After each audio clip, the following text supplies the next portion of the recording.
Here are 10 most dangerous inventions Stewie Griffin has ever made. Starting with the episode Guy Robot, where Stewie tried to create the perfect friend, but ended up making the ultimate threat to himself.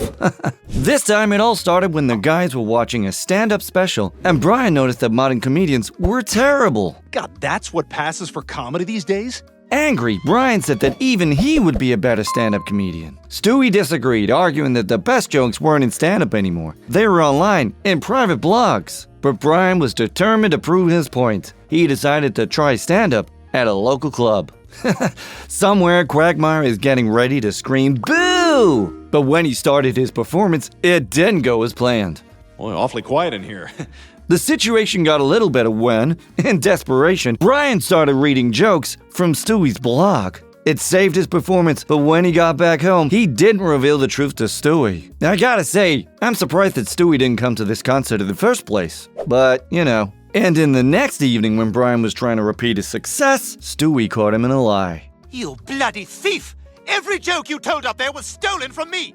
Outraged, he declared the end of their friendship. To replace his friend, Stewie decided to build a robot that would be the perfect companion. The next day, he presented his new invention to Brian. He's a human mind model adaptive supercomputer. I've even programmed him to learn and grow smarter. Now Stewie started spending time with his newly invented friend. They went to the movies, the amusement park, and Stewie was really happy with this replacement for Brian. But the main problem showed up very soon. When Stewie went to his room to meet his robot, there were not one, but 3 of them. What's going on here? Hello, Stewie. I've built a few friends for myself.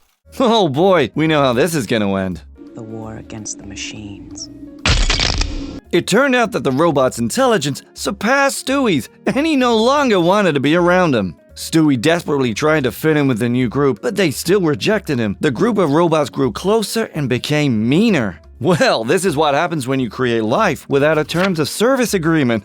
Anyway, at some point they began bullying Stewie without any boundaries. Brian noticed it. Oh my God, Stewie!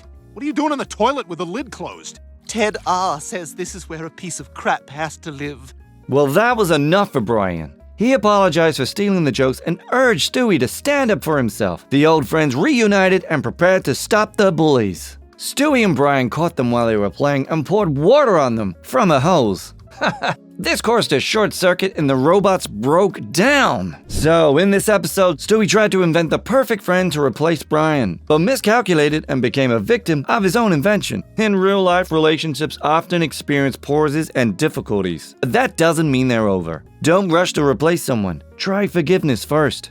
And in the episode PeTerminator, forgiveness becomes the only option. This time, Stewie and Brian must save their friendship to avoid being killed by the Terminator. This story began when Stewie and Lois had yet another argument, so he decided to kill her. I plan to be rid of Lois once and for all. It's a Terminator robot, living tissue over metal endoskeleton. Schwarzenegger gets a paycheck every time somebody quotes him. All right. Stewie said that this idea was for the future because the level of technology isn't high enough yet. But Stewie from the future had already made his move, and their own invention was already in Quahog. The Terminator arrived in Quahog and headed straight for the Griffin house. He looked like Peter, but Stewie sensed something was wrong and quickly exposed the fraud. That's not the Fat Man.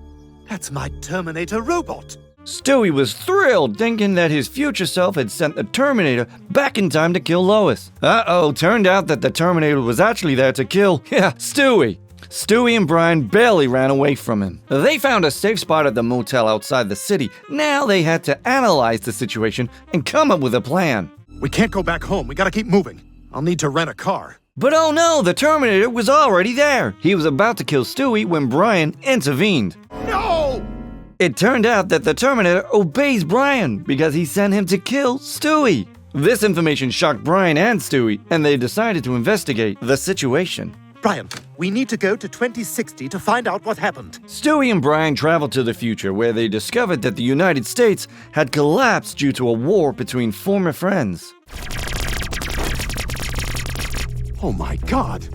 Brian and Stewie met their future selves, who explained that the war started because Brian had ruined Stewie's ideal social post. That's a reason? Goddamn millennials! Ha! With this information, Brian and Stewie traveled back in time with the intention of fixing everything. Look, that future hasn't happened yet. We can avoid it by protecting our friendship at all costs. They rented a car and were on their way back home, trying to avoid the future. They were very nice to each other. You're a shitty friend if you need a death threat to be nice, right? But their strategy didn't work because they were attacked by another Terminator. Future me must have sent her back to protect me and kill you! And the situation kept getting worse as new Terminators kept arriving endlessly. Now, Stewie realized there was no way out until he and Brian became friends. They truly forgave each other and sealed it with a kiss. We have to kiss. Oh, come on, Stewie. Nothing strange, just true men's friendship here. Nothing strange. It worked! Now Stewie and Brian were safe, and the timeline was restored. In this episode, Stewie's brilliant invention backfires, putting both him and Brian in danger. This proves that using violence to solve problems often makes things worse instead of better. After all, you just can't wish someone dead every time you have an argument. But the very next time Stewie got into an argument, he reacted with an even bigger escalation. In the episode Never Let the Dead Man, he decided to ruin the weather just to get rid of broccoli. Classic Stewie. This time everything started during breakfast. Stewie refused to eat broccoli, but Lois remained persistent. Who's having broccoli for breakfast, guys? Am I right? Come on, Stewie. You know you can't leave the table until you finish your vegetables. She tried to feed him by force and trickery, but Stewie resisted. Lois explained that broccoli was healthy and common, something he couldn't avoid forever. This gave Stewie an idea how to solve the problem once and for all. The broccoli must die. He started by learning about broccoli as a crop. This led him to discover that the plant couldn't survive in cold weather. It's so simple. All I need to do is build a machine to control the global environment. This is too much power for one person. Stewie began building a machine to control the weather. Oh, what a menacing interface. No. Anyway, this process took a very long time because he was constantly interrupted and prevented from continuing his work. So when the invention was completed, Stewie was ready to give it a try. Time to be bad. You were right. He changed into more suitable clothes for bad weather and made several preparations outside the house. Finally, everything was set, and he launched the freezing rain. Victory is mine. But the large metal device on the roof attracted lightning. Stewie didn't anticipate this and was struck by it. After what happened, he decided that controlling the weather was a little too dangerous. You know, it's too much when even an evil genius takes a step back. Stewie tried to wipe out broccoli, but ended up nearly wiping out himself. The weather control is far beyond our reach and better not to tease nature. Sometimes it's better to face small problems, like eating your vegetables, instead of creating bigger ones. But for every problem he faces, Stewie comes up with an extreme solution. In the episode Gronkowsbees, he's almost got himself killed when he tried to save his business by creating super bees. The story began when Stewie invited Brian to a tea party. He wanted to brag about the honey he'd made. When Brian really liked it, Stewie told him about his new hobby. Wow, this is good. Where'd you buy the honey? I didn't. I'm raising bees. Excited, Brian suggested turning it into a business, and Stewie, well, liked the idea. They started to prepare for Farmer's Fair by working with bees, collecting jars of honey, and even practicing to serve the clients. When the fair started, sales went very well. Wow, this is great. We've only been here an hour and we're almost totally sold out. Inspired by their success, Brian and Stewie decided to expand their business. So Stewie boosted honey production by modifying the bees he had. He gave steroids to bees. At first, it worked very well. At the next fair, Stewie and Brian had big success again. Those steroids were a great idea, Stewie. However, the problem appeared immediately and in an unexpected way. After all, Holy crap, that thing just lifted a whole jar of honey. It turned out the bees not only became more productive, but also smarter and stronger. The entire hive flew to the fair to avenge the theft, forcing Brian and Stewie to run away. I think maybe giving those bees steroids was a bad idea. Ha!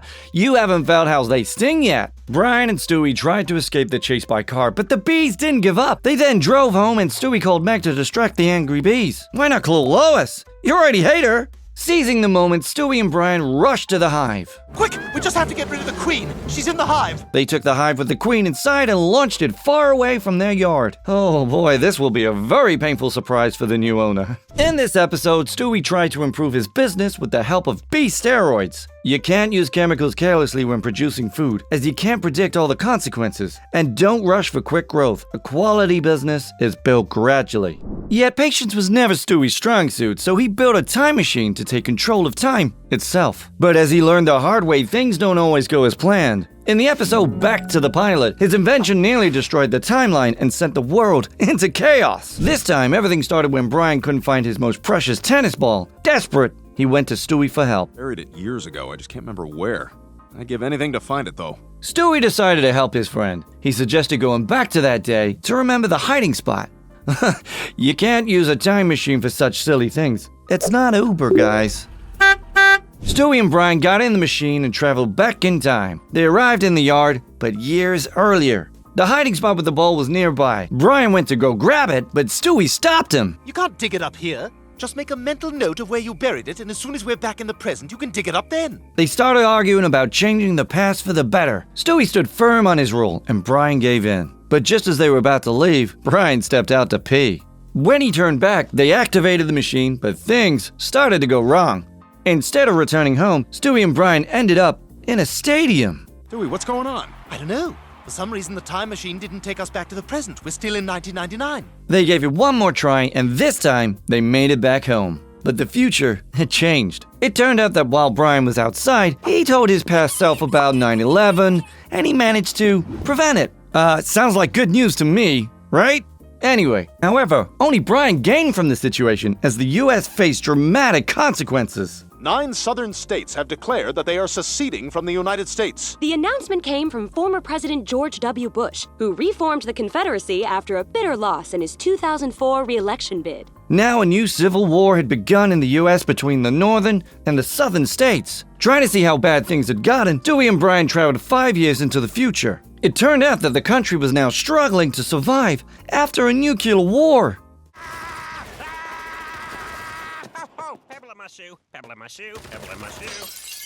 Stewie and Brian used the time machine again and went back to their first arrival to fix everything. But the timeline was already broken, and soon, many Brian and Stewie couples started arriving to stop each other. Oh, for God's sake, why? This is why!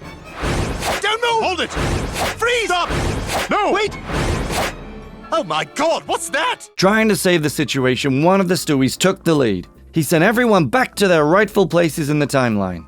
Just go back to where you came from and stay there! Stewie also calculated that it wasn't enough and that the plan needed one more step. So he sent them to the same spot a few seconds earlier to finish it. When the very first Brian and Stewie arrived, he forced them to go back without any explanation. After that, the timeline was finally fixed, and the original Brian and Stewie just disappeared.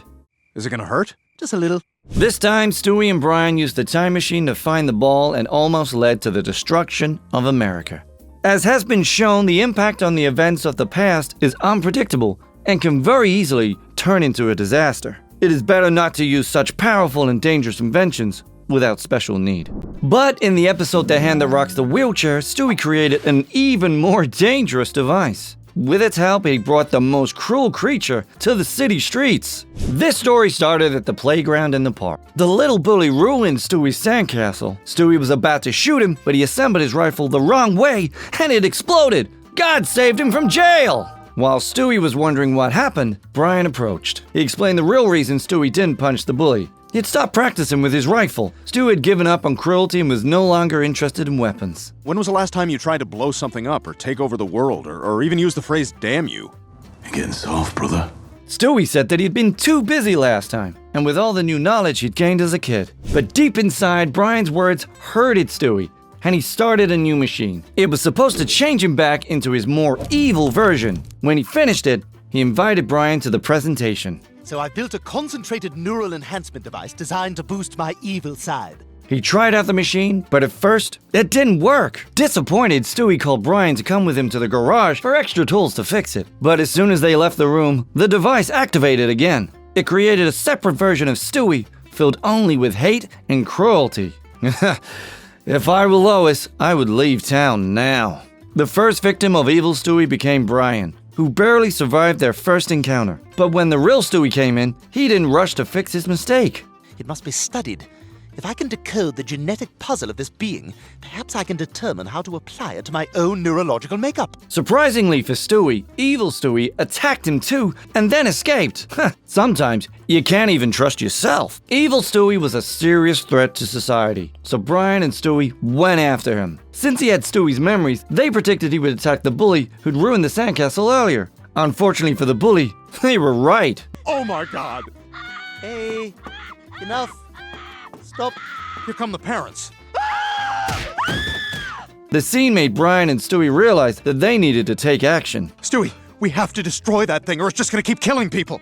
Yet, they were already too late. Evil Stewie attacked a random driver and sped away in his car. They took Brian's car and searched the streets of Quahog, but it was no use. Unable to track down Evil Stewie, they decided to set up a trap, using Brian as the decoy. Evil Stewie? Wherever you are, if you can hear me, I'm completely defenseless right now. Their plan worked. Evil Stewie showed up to kill Brian. A fight broke out, and with their combined efforts, they defeated him. This time, Stewie's attempt to fix himself not only failed, but also put the lives of others in danger. You don't have to change yourself because it's said by someone close. You don't have to change because you are criticized. There are no obligations to fit the expectations of others. But sometimes the opinions of others can still hurt us greatly. Just like in episode Big Trouble in Little Quahog, when Brian crossed the line with his joke, Stewie decided to get revenge using one of his inventions and almost killed them both in a very unbelievable way. This story began when Stewie returned from a birthday party with a bag of useless things as a gift for a visit. I hope he didn't spend much on that birthday gift. The only interesting thing among them was a dog whistle, which caught Stewie's attention. I've always wondered what that sounds like to you. The whistle caused sharp pain for Brian, so he took it away. And, being angry, made a few jokes about Stewie's height. As Brian left, Tiny Tom Cruise came to comfort Stewie. He tried to show that being short is fun. The man is promoting his movie in every possible way. Still, Stewie felt offended and began plotting his revenge. He invited Brian to his room, distracted him, and then used his new machine to shrink him down to a tiny size.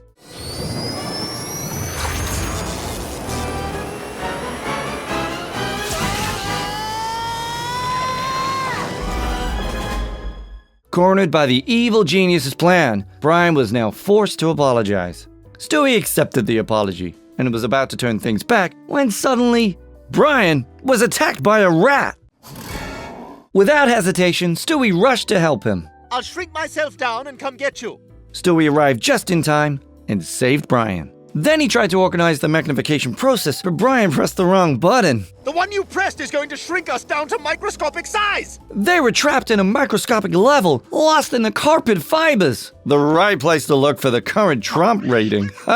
But even in this situation, Stewie figured out how to activate the machine remotely using Brian's laptop.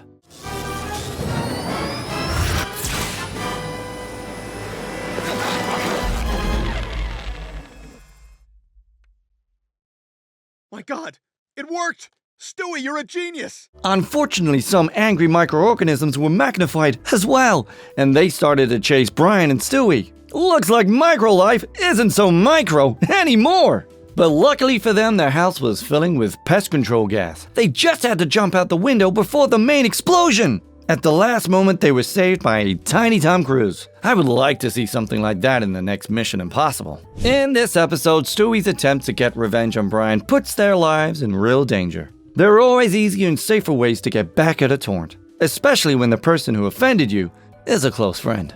But when Brian insulted Stewie again in the episode PeTerminator PumpkinCheater, Stewie took it even further and literally created a friend for himself.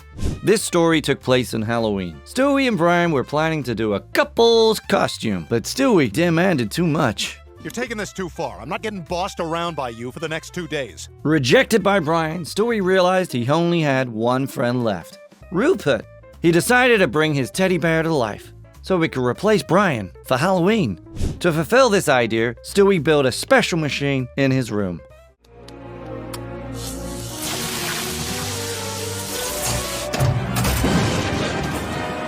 How did he manage to get and build it all in one day? After the attempt, Stewie thought it didn't work. It's not alive!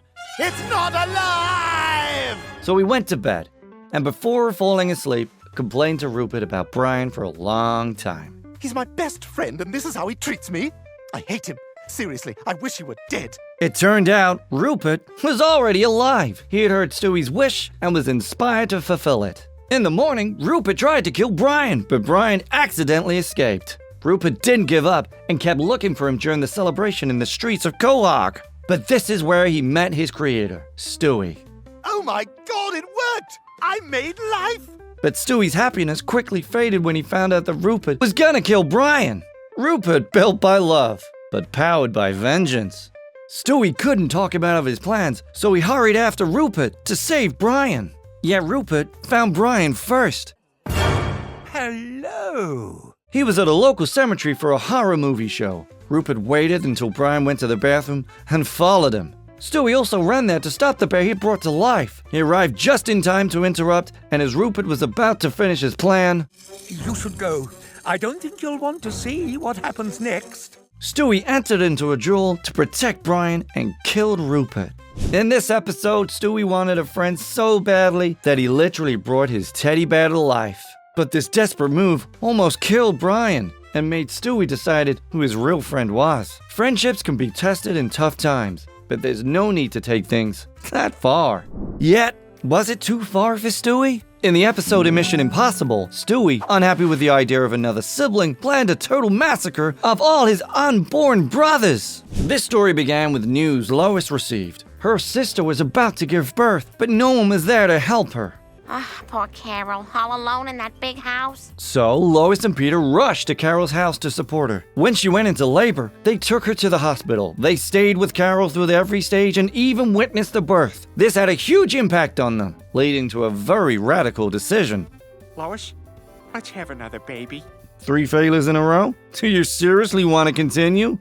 All the family members were excited by the news, except for Stewie. The idea of a younger sibling shocked him. What? He started to believe that his family was going to replace him. Stewie decided not to wait and took matters into his own hands to prevent this unwanted change. This is Stewie country, and I intend to keep it that way.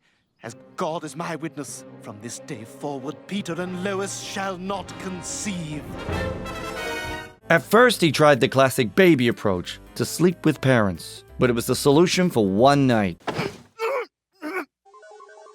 Then, Stewie took things further by covering Peter's shirt in lipstick and women's perfume, hoping to make Lois suspect an affair. Nobody gonna believe in that. But Lois and Peter stayed firm in their decision, and Stewie was running out of ideas. This pushed him to take drastic action. Time to initiate phase 2. Stewie built a full-size robot of Peter and tried to use it to ruin his relationship with Lois. Unfortunately, Meg and Chris got into a fight and accidentally knocked the robot out the window. It crashed, leaving Stewie with no choice but to come up with a new invention to stop Lois from getting pregnant.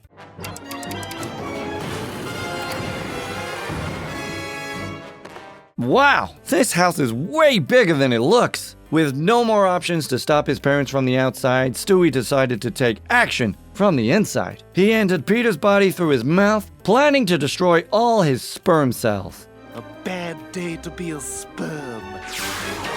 He started a massive killing, but then he met an equal opponent among the locals. I'm pretty sure this is not how man's biology works. But during the fight, Stewie realized that they had a lot in common, and it would be great to have a brother like him.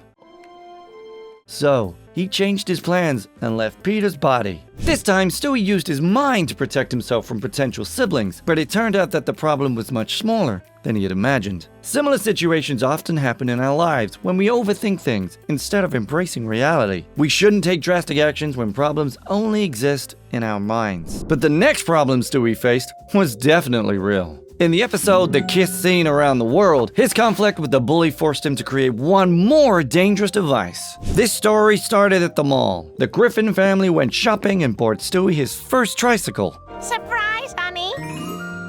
A trikey! Stewie was very excited about his gift. He spent a lot of time with it, cleaning it, setting it up in anticipation of its first ride. But it didn't go as he expected. As soon as he left home, he came across a bully who blocked his path. It's cool. Too cool for you. The bully took the tricycle and rode away. Stewie didn't realize he had been robbed. He waited until the bully did a spin and gave it back. That's funny, the evil's genius belief in human goodness seems strange. Brian was the one who brought him the bitter truth about what really happened. He wasn't taking it for a test ride, he was just taking it. It made Stewie sad, but he wasn't going to give up on his trike so easily. Oh man, this bully will definitely regret what he did. It's not what you did, son. It's who you did it to. At first, Stewie went to the police station to file a report. However, the police didn't care, so he had to handle it himself. With this goal in mind, he went to the local gym. I need to get buff so I can get my tricycle back. But no one there wanted to train Stewie. They only tried to sell him courses or membership. Disappointed, Stewie left the gym and went home. The next day, he prepared to use his last option. He tracked down the bully and kidnapped him. To punish the boy who stole his trike and force him to give it back, Stewie invented a special torture device. He was about to use it on the bully, but at the last moment, Lois interrupted. Stewie, look what I found. My trikey! Ha! Saved by the bell situation, right? Classic. She found his tricycle after the bully dropped it. Now Stewie had his trike back, and the local troublemaker was saved from horrible pain. In this story, Stewie was forced to take drastic action to get his bike back. As often happens in real life, the situation was resolved with the help of his parents, not through violence. No need to take big risks when there's an easier way. And supporting us is even easier. Just click subscribe and like this video. Thanks for watching!